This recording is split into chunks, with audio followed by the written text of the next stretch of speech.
मृत्युंजय अपनी माँ के सच को सुनकर बुरी तरह टूट गया था, इसलिए वो सबसे रिश्ता तोड़कर वह से बाहर आकर अपनी कार को स्टार्ट करता उससे पहले ही आद्या भी उसके बगल वाली सीट पे आके बैठ गई थी।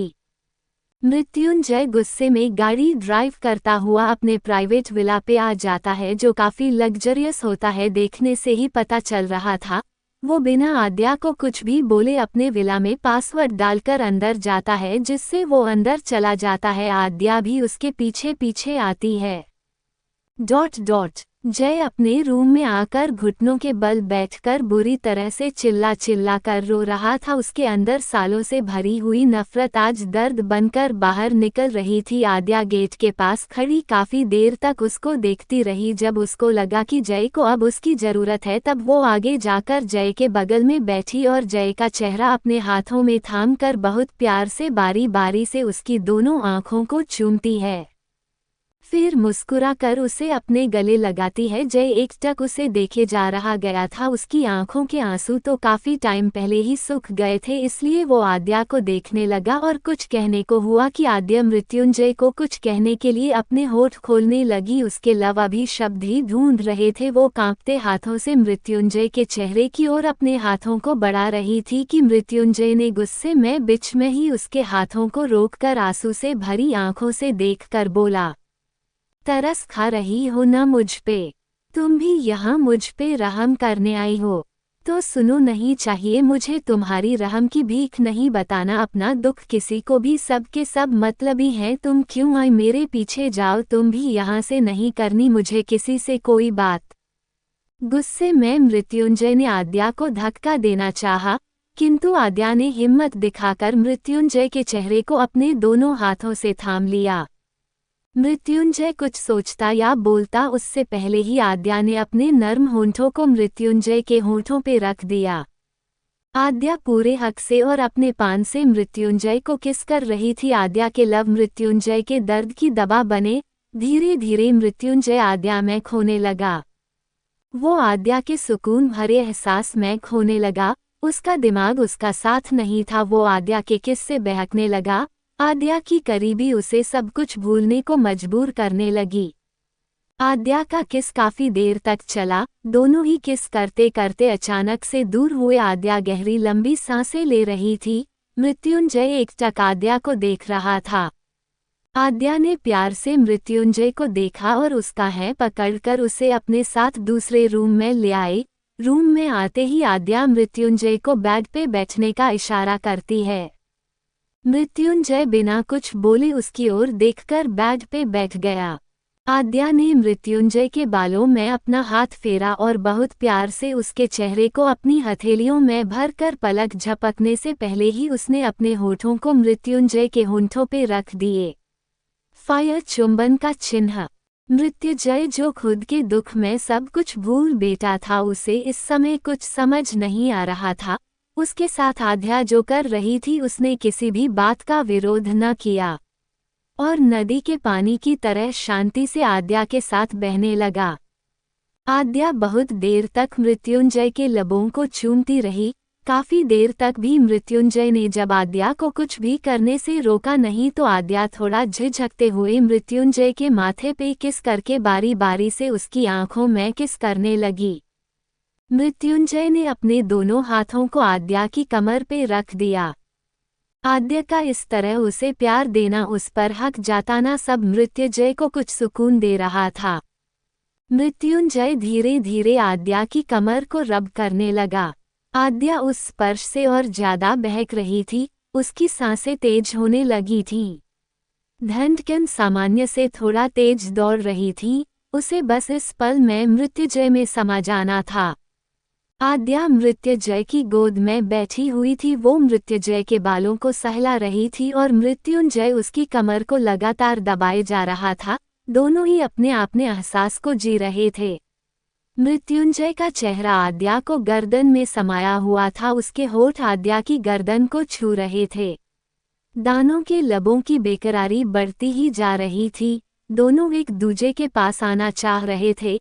इस पर मृत्युंजय पूरी तरह सब भूल बस आद्या की खूबसूरती में खोया हुआ था। आद्या मृत्युंजय दोनों ही एक दूज के बेहद करीब थे। सांसें एक दूजे की सांसें से टकरा रही थीं। मृत्युंजय आद्या की आंखों में देख रहा था, उसके हाथों की अंगुलियां कमर से ऊपर की ओर बढ़ रहे थे। ये पहली बार था जा दोनों ही तन मन से आगे बढ़ रहे थे। मृत्युंजय की अंगुलियां हरकतें करते हुए आद्या के ब्लाउज में जा रही थीं। उसकी अंगुलियां आद्या के ब्रा के हुक को छू रही थी। आद्या इस स्पर्श से बहक रही थी। मृत्युंजय ने आद्या के लबों को देखा और उसके लबों से अपने लबों को जोड़ दिया। मृत्युंजय बड़ी गहराई से आद्या के लावों को चूमने लगा। मृत्युंजय और आद्या दोनों ही अब और भी ज्यादा रोमांच से भर उठे थे। मृत्युंजय के लिए अब अपने जज्बातों को काबू कर पाना उसके लिए मुश्किल हो रहा था। मृत्युंजय ने आद्या को कमर से मजबूती से पकड़ा और अपनी थाइस पे आराम से बिठा दिया। आद्या के दोनों पैर मृत्युंजय के दोनों साइड लटके हुए थे। आद्या मृत्युंजय को हरकत भरी नजर से देखने लगी। मृत्युंजय आद्या की करीबी से सब कुछ भूलकर उसने खो जाना चाहता था। मृत्युंजय अब ज्यादा देर अपने जज्बातों को रोक न सका। उसने आद्या के सीने से उसकी साड़ी के पल्ले को हटाया और पूरे जोश के साथ आद्या के सीने को चूमने लगा। आद्या बुरी तरह तड़प रही थी। वो तड़प के मार अपने नाखून मृत्युंजय के कंधों में चुनने लगी। मृत्युंजय आगे ही बढ़ता जा रहा था। उसने धीरे धीरे करके आद्या के ब्लाउज के हुक खोलना शुरू कर दिया था। कुछ ही देर में आद्या का ब्लाउज मृत्युंजय के हाथ में था, जिसे वो झटके से दूर फेंक देता है। अब आद्या मृत्युंजय के आगे सिर्फ और सिर्फ अंदर इन बियर में थी। आद्या के खुले सीने को देखकर मृत्युंजय अब कंट्रोल करना मुश्किल हो रहा था। उसने फुर्ती दिखाते हुए आद्या को खड़ा किया और एक करके आद्या के कपड़े उतारने लगा। आद्या के ऊपर के सारे कपड़े उसके बदन से अलग हो चुके थे। आद्या शर्म से नजरें न मिला पा रही थी। मृत्युंजय के चेहरे की ओर से आद्या पीठ करके खड़ा था। मृत्युंजय ने आद्या की खुली पीठ को देखा और उसके समीप जाकर उसकी पीठ को चूमने लगा। फायर दोनों अपनी सारी परेशानियां गम भूलकर इस पल में खो जाना चाहते थे। मृत्युंजय आद्या के नजदीक जाकर और ज्यादा उत्साहित होने लगा। करीबियों से बहकते हुए मृत्युंजय ने अपनी शर्ट को उतार धीरे। दोनों समय के साथ धीरे धीरे आगे बढ़ रहे थे। मृत्युंजय ने आद्या को अपनी बाहों में उठाया और बिस्तर पे लिटा दिया। अब आद्या मृत्युंजय एक दूजे के सामने थे। दोनों की सांसें एक दूजे से टकरा रही थी। मृत्युंजय ने अपनी सांसों को काबू करते हुए अपने पैंट के हुक को खोलकर अपने कपड़े को उतार कर अपने शरीर से अलग कर दिया। दोनों ही अब उस स्टेज में थे जब दोनों के लिए रुकना मुश्किल था। मृत्युंजय आद्या के ऊपर आया और बहुत रोमांच और जुनून से अपना प्यार आद्या के ऊपर बरसाने लगा। कुछ ही पलों में उस शांत कमरे में प्यारे से जोड़े की हसीन और तेज होती सांसों की आवाजें आ रही थीं। दोनों ही इस पल में खो गए थे। एक दूजे में खोते खोते दोनों थककर चूर होकर सो गए थे। फायर उस शांत पड़े कमरे में अब बिल्कुल शांति थी। पूरे कमरे में अंधेरे था। दोनों ही प्रेमी जोड़े के अस्त व्यस्त हालत में कपड़े इधर उधर बिखरे हुए थे। आज मृत्युंजय को प्यार और अपने पान की जरूरत थी, जो आद्या ने एक पत्नी होने के नाते उसे अपने करीब लाकर हर तरह से एक होकर अपना प्यार दिया। उस एक रात ने मृत्युंजय और आद्या की जिंदगी में बहुत कुछ बदल गया था। अब मृत्युंजय आद्या के साथ नरमी से पेश आता था, कभी कभी उसके साथ बैठकर बातें भी करता था।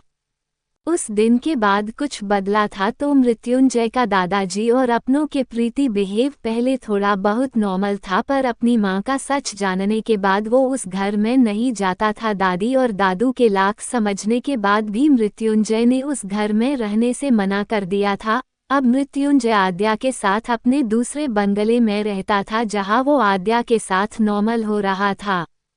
आद्या जाती रहती थी राठौर हाउस, या कभी कभी वहां से दादी या मीरा जी या फिर पुलकित कनक और शिवाय भी मिलने आते रहते थे। गुब्बारा अब आद्या के साथ मुरीता भी नॉर्मल बिहेव करने लगी थी। वो अचानक से तो नहीं, पर जब भी कनक शिवाय और पुलकित आते तो वो भी उनके साथ आने लगी थी। मुदीता का नजरिया अब आद्या के लिए बदल रहा था। वो भी अब आद्या के साथ खुलकर मस्ती करना चाहती थी, पर उसकी झिझक थी जो उसे रोक रही थी, या फिर यो कह लो माया चाची की दी गई गलत सलाह की वजह से वो अभी पूरी तरह से खुद को समझ नहीं पा रही थी।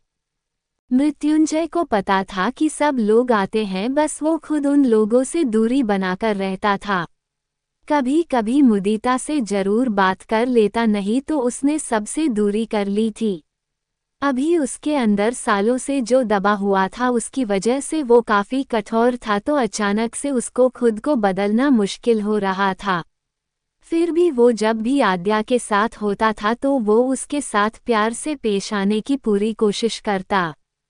मृत्युंजय की मां के सच बाहर आने के बाद श्री सब बदल गई थी। मृत्युंजय ने अब आद्या को ही अपनी दुनिया मान लिया था। बेशक वो उसे बताता नहीं था, लेकिन फिर भी वो अपनी मां की कही आखिरी बात का अच्छे मान रख था। उसकी मां ने कहा था कि तुम अपनी बीबी को कभी अकेला मत छोड़ना, न उसे कभी कोई दुख देना। बस यही चीज मृत्युंजय के दिमाग में छप चुकी थी।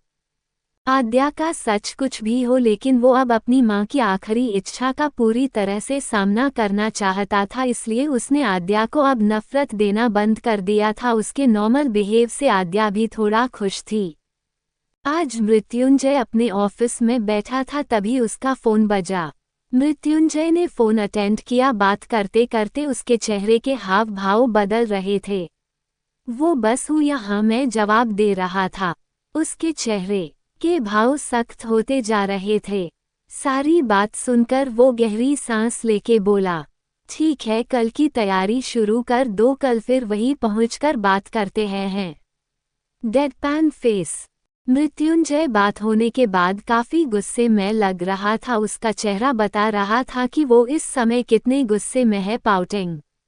वो काफी देर तक सोचता रहा, फिर अपने आप से बोला, आज रात उसके साथ अच्छे बीता कर कल के सच को सुनना है। मेरा दिल कहता है वो गलत नहीं है, फिर भी एक बार जानना तो पड़ेगा, पर पहले आज की खुशी तो न गवाऊं। मृत्युंजय सामने देखते हुए बोला, मेरे डैड ने मेरी मां को अकेला छोड़ दिया था, पर मैं ऐसा हरगिज नहीं करूंगा। वो गलत हो या सही, अब मैं कभी उसका साथ नहीं छोड़ूंगा। पास्ट में जो कुछ भी हुआ होगा उसको न वो बदल सकती है न मैं, लेकिन आने वाला कल हम दोनों के लिए अच्छा होगा। मैं उसको बहुत खुश रखूंगा, ये मैं अपनी माँ से वादा करता हूँ। बढ़ता दिल। आद्या को यहाँ रहते कई दिन हो गए थे। उसे बीच बीच में बेशक सभी मिलने आते रहते, पर फिर भी उसे दादी दादू और मीरा माँ की याद आती रहती थी। वो अभी घर में अकेली बैठी थी, तभी स्वाति का फोन आया। आद्या, हाँ स्वाति बोल, क्या हुआ? स्वाति बोली, यार आज वो जॉय सर थे न, उनकी XGF मिली तो वो बोल रही कि जॉय सर ने जानबूझकर तेरे साथ ये किया है, वो भी सिर्फ और सिर्फ पैसों के लिए। और सबसे बड़ी बात, वो कोई बहुत बड़ा गेम खेल रहा है, तो उसकी GF के हिसाब से वो बहुत तेज खिलाड़ी है, तो उस तक पहुंचने के लिए हमको और भी ज़्यादा पैसों की ज़रूरत होगी, क्योंकि उसकी ये एक्स है ना, वो खाने से ज़्यादा पैसों को खाती है। Tears of Joy. ये सच बताने के उसने सारे पैसे ले लिए, और सच बताने के लिए उसे और पैसे चाहिए, तो तू पैसों का इंतजाम करना होगा। स्वाति की बात सुनकर आद्या बोली, अभी जितना पता लगा है वो बहुत है, फिलहाल आगे क्या करना है बता दूंगी, फिलहाल तू उस लड़की से दूर रह। डेडपैन फेस फोल्डेड हैंड्स। आद्या स्वाति से बात करने के बाद बाहर बालकनी में आकर सोचने लगी, मैंने पहले ही जय से बहुत झूठ बोल दिया है, पहले ही रिश्ता कमजोर हो गया था। अब जैसे तैसे करके जय मुझे अपनी बीबी समझने लगे हैं। अब मैं कोई ऐसा काम नहीं करूंगी जिससे फिर से प्रॉब्लम हो, फिर से मैं उनको झूठ नहीं बोलूंगा। अब जो भी सच है उसका पता लगाने के लिए मैं अपने पति से किसी तरह का झूठ नहीं बोलूंगा। बेशक हमारी शादी किसी भी तरह हुई हो, लेकिन आज का सच ये है कि मैं जय को प्यार करने लगी हूँ। और जब से राधिका माँ का सच बाहर आया है तब से तो लगता है जय को खुद को एक पल के लिए भी दूर न होने दूं। एक छोटे से बच्चे से उसकी माँ दूर हो गई, वो भी बड़ी वाली गलतफहमी डालकर, तो वो बच्चा तो इसी होगा न जैसा जय है। आज मुझे है कि किसी भी बात से कोई ऐतराज नहीं है। आज मैं खुद से वादा करती हूँ कभी अपने जय को अकेला नहीं छोड़ूंगी, जो कमी अब तक थी उसे मैं पूरा करूंगी। जय को प्यार और अपनेपन की जरूरत है तो मैं दूंगी उसे वो प्यार। कभी माँ की तरह प्यार से समझा कर डांट कर, तो कभी बीबी की तरह हक जमा कर अपना प्यार दिखाकर, कभी दोस्त की तरह चिल्ला करवाते हुए। आज से मैं अपना सब कुछ भूल कर नया शुरू करूंगी। और मैं जानती हूँ जय को भी मेरी बहुत ज़रूरत है, इसलिए आज मैं हमारे रिश्ते की नई शुरुआत करूंगी। दो दिल दो दिल। आद्या ने कुछ पल सोचा, फिर किसी को फ़ोन करके बोला, मुझे 1 घंटे के अंदर आपके कई सारे लोग चाहिए। सामने से आवाज़ आई, ओके मैम अभी भेजते हैं।